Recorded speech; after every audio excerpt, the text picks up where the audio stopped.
population togolaise a répondu massivement à l'appel lancé par la coalition des partis politiques, CAP 2015, le groupe des 6 et le PNP, pour participer aux marches de contestation populaire des 6 et 7 septembre 2017 vis-à-vis de la non-application par le pouvoir en exercice au Togo depuis de longues années des réformes constitutionnelles et institutionnelles telles que stipulées dans l'accord de politique globale établi depuis 2006.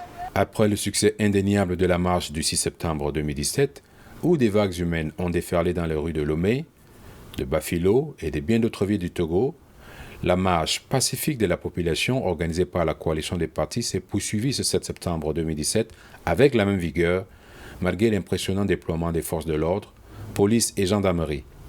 La détermination de la jeunesse assoiffée de changement a atteint un paroxysme au point où le communiqué du Conseil des ministres réuni en urgence le 5/9/2017 sur décision du chef de l'État et en réponse aux revendications populaires n'a pas suffi à faire baisser la tension populaire. À Bruxelles, les manifestants qui ont envahi une partie du rond-point Schuman, le cœur des institutions européennes, le Conseil de l'Union européenne et la Commission européenne, ont une fois de plus démontré leur ardeur, leur solidarité et leur soutien au mouvement. Plusieurs manifestants se sont confiés à Brussels Information Press. Philippe Amedodi, membre du comité de coordination de la diaspora togolaise en Europe, donne son analyse sur le communiqué du Conseil des ministres et sur la situation au Togo. Vous savez, ça fait 11 ans que le pouvoir en place promet de le faire, qui n'a pas pu le faire pendant 11 ans. On peut croire en toute objectivité qu'il ne le fera pas dans les 3 jours à venir. Donc nous demandons à ce que ça se fasse ici et maintenant. Ils ont pu en une nuit convoquer l'Assemblée générale pour faire une série de choses. Ils le savent.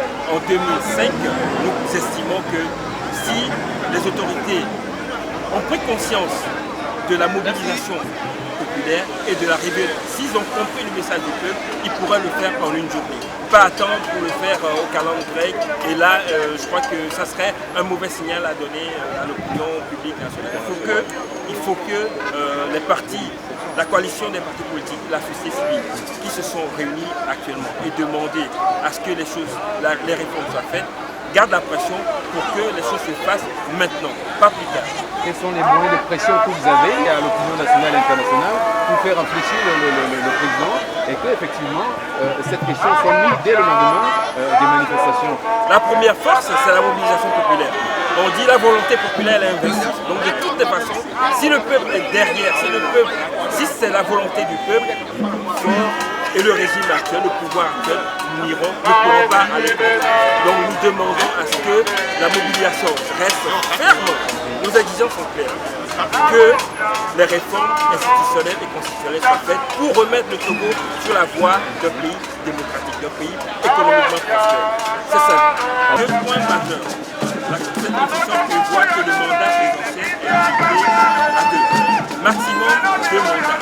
Et deuxièmement, vous savez, en démocratie, élire un président avec 15% de l'électorat des votants, ce n'est pas bon. Nous demandons aussi le retour à 2 tours d'élection, aussi bien pour les présidentielles que pour les législatives. Je crois que ce sont des règles du monde de démocratie. Suivez le témoignage de Eloi Koussaoué, coordinateur du mouvement du 5 octobre. Nous disons que c'est quand ça suffit. Il faut faire en sorte que notre pays aussi épouse les règles démocratiques. Le peuple a soif de la démocratie. Le peuple veut un changement. Tout au moins, il faut que les réformes s'opèrent. C'est très important. Il ne faudrait pas qu'on dise qu'il y a un pays dans la sous-région ouest africaine où il n'y a pas de démocratie, où il y a des délits de presse, des délits d'opinion. Il faut qu'on en finisse avec tout cela. Le Togo, nous avons un peuple intelligent qui malheureusement croupit sous une dictature implacable. Il faut que ça cesse. Il faut faire en sorte que la démocratie que les peuples d'Afrique veulent, appellent de leur vœu, que cela soit une réalité également chez nous au Togo. Le président a répondu à vos appels, à votre appel, en annonçant ce communiqué du 5 septembre, c'est-à-dire une volonté, pas une volonté, un avant-projet de loi qui va revisiter effectivement cette loi, la Constitution de 1992. Est-ce que ça ne répond pas à vos attentes? Vous savez, on a connu déjà des avant-projets de loi et on sait ce que ça a donné après. Il ne faut pas trop crier vite victoire. Et il faut nous permettre de douter de la bonne foi de ceux qui sont au pouvoir aujourd'hui. Quelle sera donc l'alternative à laquelle vous aimeriez opposer par rapport à cette position du président? Ça, c'est le peuple qui décide. Quand les dirigeants s'entêtent, quand les dirigeants ne veulent pas opérer les réformes nécessaires, ça, c'est le peuple qui décide de ça. Vous avez vu les exemples ailleurs. N'allons pas loin, allons au Burkina à côté. Donc, il faut qu'on essaie d'éviter la violence pour notre peuple, entendre raison, faire en sorte que les réformes constitutionnelles et institutionnelles, qui ne sont que l'émanation de la volonté du peuple, s'opèrent. Comme ça, nous éviterons beaucoup de gâchis. Bénissan Kaïssan, membre de la société civile de la diaspora togolaise, nous décrit la situation sociale déplorable de son pays. Ça fait 50 ans que ce régime nous gouverne. Nous sommes fatigués. Les gens vivent dans la précarité. Nous voulons le changement. Que les gens puissent avoir un minimum vital. Que les gens trouvent à manger. Ça ne va pas chez nous. Il faut que Faure Gnassingbé parte.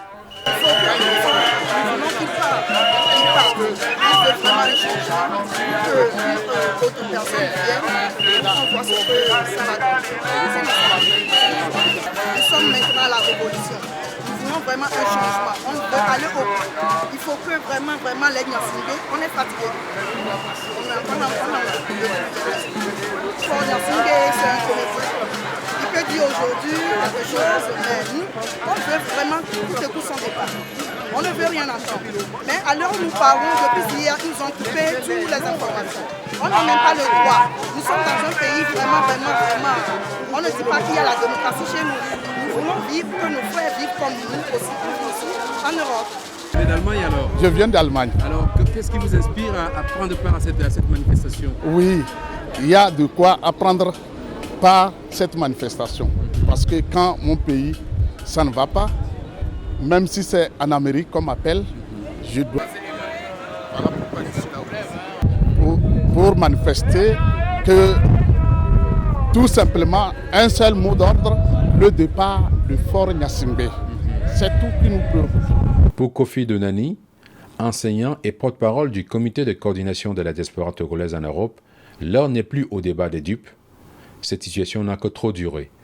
Il demande le départ pur et simple du président de la République. Comme on dit, quand on nous parle de projet de loi aujourd'hui, alors que l'APG a été signé en 2006, on n'a pas encore eu l'occasion de les appliquer. Et on va nous parler de projet de loi qui risque de tenir le temps qu'ils reprennent les rênes du pouvoir. C'est tout. Ça veut dire qu'ils ont fait ça pour essayer de jouer à l'apaisement. Mais le mot d'ordre a évolué. Il y a la dernière fois qu'on s'était vu, il était question de revenir aux réformes. Mais aujourd'hui, ils ont eu un léger retard sur la population et les envies, les attentes de la population ont évolué. Aujourd'hui, ils demandent purement et simplement qu'il plie bagage. Mais dans toute révolution, si j'ose l'appeler ainsi, il y a toujours, compte tenu des attentes des acteurs, j'ai envie de dire, qui sont sur le terrain, il y a toujours, on va dire, une constituante qui se forme. Il y a toujours un groupe qui, légitimement, est désigné au sein des actifs de l'action. Et de cette constituante, nécessairement découlera les prochaines actions à mener. Aujourd'hui, si on a pu attendre 50 ans, on va quand même attendre 3-4 jours. Et dans les 3-4 jours, avec la ferme conviction, la ferme détermination d'aller au bout. D'après Josias Tchatchou, directeur du journal Panorama, la population togolaise et les leaders politiques ont été désabusés pendant de longues années par la léthargie volontaire de la classe dirigeante. La seule issue possible qu'exige le peuple est que le président de la République fasse une déclaration claire de la révision immédiate des réformes constitutionnelles et institutionnelles. Si on suit bien l'actualité depuis une dizaine d'années, le système a toujours fonctionné.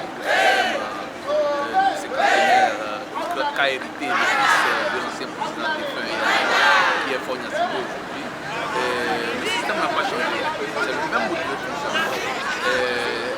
Réussir à atténuer l'élan de manifestation de l'opposition.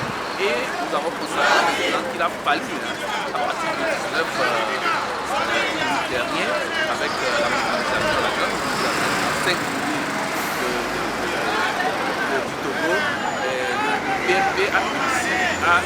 et inoculer cette fougue dans la population et la mayonnaise a pris. Et donc l'appel qu'il a fait aux autres partis politiques ayant été écouté, et donc c'est le résultat qu'on est en train de voir aujourd'hui. Et vous aurez constaté que aussitôt cette mobilisation ayant été perçue comme un danger par le pouvoir en place, qui à partir de certains moments était tranquille dans son coin, il saute aujourd'hui, les conseillers, les ministres, sautent de média en média pour